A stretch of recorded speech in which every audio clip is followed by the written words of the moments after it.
राष्ट्रवादी नेवार सङ्गठनको महासचिव, त्यसै गरी सम्पदा संरक्षण सम्बन्धी अभियानमा चाहिँ म चाहिँ नियन्त्रण अभियानमा लागिरहेको।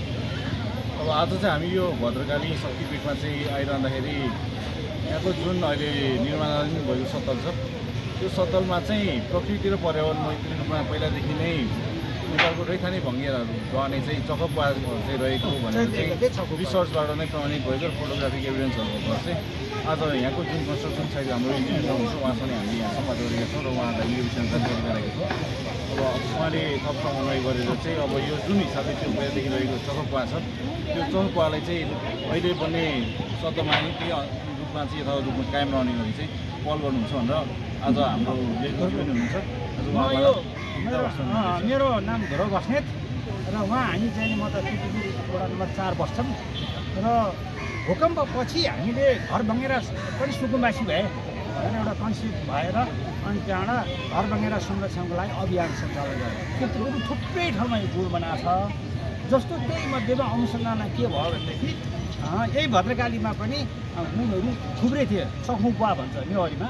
खै पुरानो रैथानेहरूले चाहिँ दखर्मीहरूले घर नै मन्दिर हो, मन्दिर नै घर हो भनेर भङ्गेराले गुण बनाउन सक्दैन, वरिपरिको अनसिन सारा हाम्रा शत्रु पिताहरू खाइदिन्छ भनेर गुण बनाउनु चलन थियो। इन्जिनियरहरूले त्यो अब अर्गनाइजेसन केले एक्सेप्ट नगरेको र नगरपालिकाले पनि त्यो गुण बनाउँदा त्यो ध्यान नदिएको फोहोर हुन्छ के भनेर अहिले हाम्रो उसमा चाहिँ नि के अहिले सफा हुन्छ नाउँमा भूत घर भइसक्यो। जुन घरमा अन्नपात छैन, त्यो छोरी छैनन्, त्यो घर भूत घर। जुन घरमा अन्नपात छैन त्यो घर भूत घर।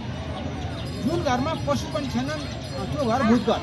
भङ्गेराले त्यस्तो अनसिन रोगहरूलाई खत्तम गर्नलाई होइन त्यो चाहिँ म त खान्छ। त्यस कारण चाहिँ घरको बाहिरपट्टि 20-25वटा गुण प्रत्येक घरमा हुनुपर्छ। काठमाडौँ नगरपालिकालाई नै हामीले भनेका छौँ, अझ पनि एक्सेप्ट गरेको छैन। अब यो उहाँलाई मैले किताब दिएँ र अब यो प्रचार प्रसारमा जाओस्।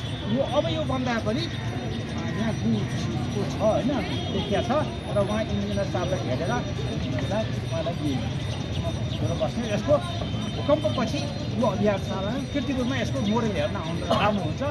हाम्रो अभियानले धेरै ठाउँमा भइसकेको छ र डाटा लिनु सकिरहेको छैन। यो चाहिँ हाम्रो भूकम्पपछि 72 पछि सुरु गरेको कति वर्ष भएको चाहिँ हाम्रो शक्ति क्रियाले मिडिया सबैले सहयोग गर्नुहुन्छ। नमस्कार है।